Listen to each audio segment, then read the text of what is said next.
Welcome to part 3 of how to heal from toxic parents. Now, if you haven't caught part 1 or 2, I'll link them right up here and you can hop right over to those videos and watch them.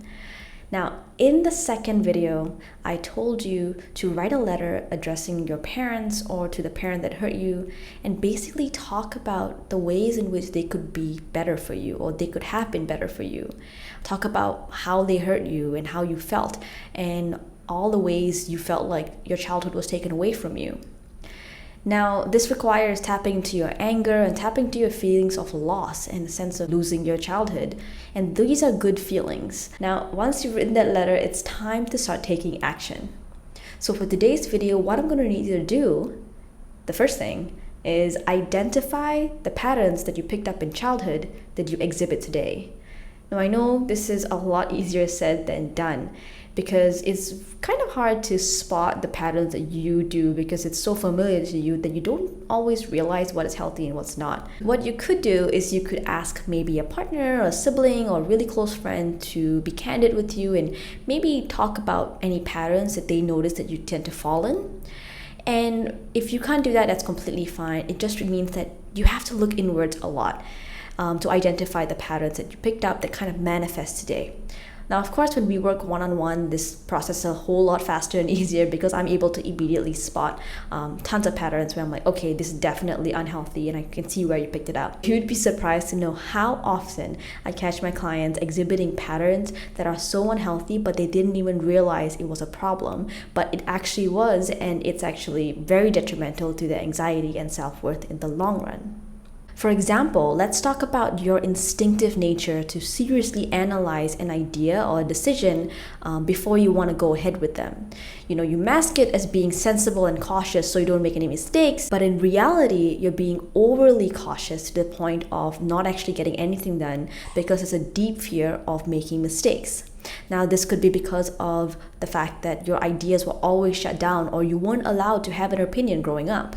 And any kind of idea you had was mocked or ridiculed when it wasn't good enough, or your failure was basically always emphasized. So you end up developing a very low tolerance for mistakes, but you don't realize that. You don't realize that it's a low tolerance. You just think you're being very sensible and cautious. And as a result, you end up missing tons of opportunities for growth because more often than not, those ideas would have actually turned out well, but you didn't do it because you were analyzing them and the time passed or you decided against it. Or even if it doesn't grow well, by being overly cautious, you prevent yourself from experiencing the growth that comes with failure and knowing what is right and wrong and what works and what doesn't work. Or another example is how about whenever you look at someone who's exhibiting traits that you really admire, like maybe they're really confident or bold or outgoing or driven, and you look at them in amazement and be like, wow, they're really interesting, they're really cool.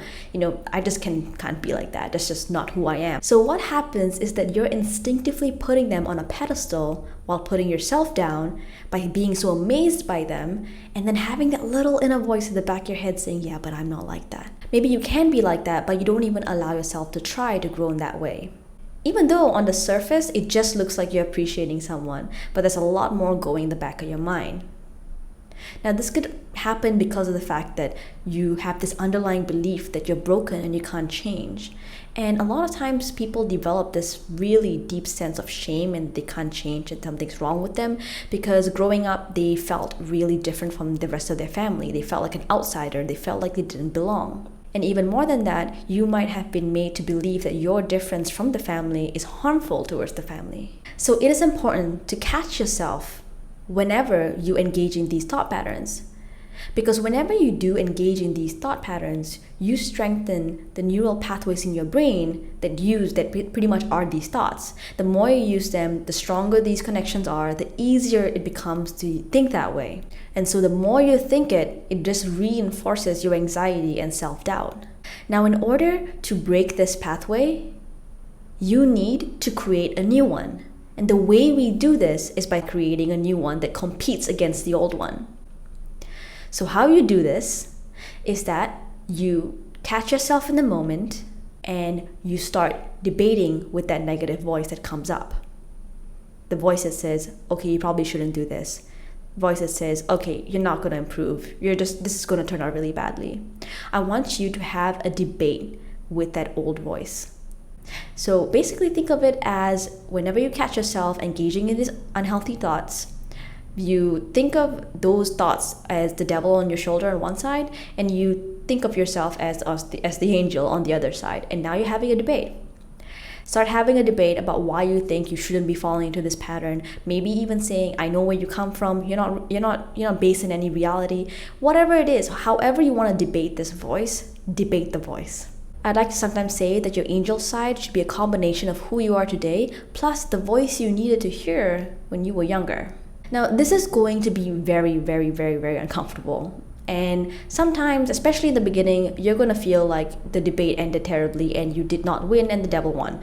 And that is completely fine, because at the end of the day, you are not going down that rabbit hole of that negative thought patterns, and instead you're creating new pathways simply through debating. So you are not allowing the thought patterns that you've been using for so long to strengthen itself by going down that pathway. Like I said, it's going to feel really uncomfortable. Think of it as going and exercising, and one arm you've used it for decades, it's a really strong arm, it's full of muscle, and the other one you've quite literally never used it before, maybe once, twice every year, and so it's really small and weak and jelly-like, and it feels absolutely horrible. That is what it's going to feel like mentally when you do this, okay? But I promise, just like muscle, it would get better with time. Alright, so to recap what we went through today. Number 1 is identify all the patterns that you picked up in childhood that are manifesting today. Number 2, catch yourself whenever you engage in these thought patterns. And number 3, debate with these thoughts as they come. Now, I know this is a lot of work. Breaking decade-old trauma patterns is not easy. So if you'd like one-on-one work to uncover the roots of your anxiety and self-doubt, heal and process them so that you can uncover your natural leadership and find deep self-assurance, my 8-week anxiety leadership transformational program might just be perfect for you. If you'd like to see if working together is a good fit and this program is the right fit for you, feel free to book a short call with me with the link in the comments. I'll talk to you guys soon.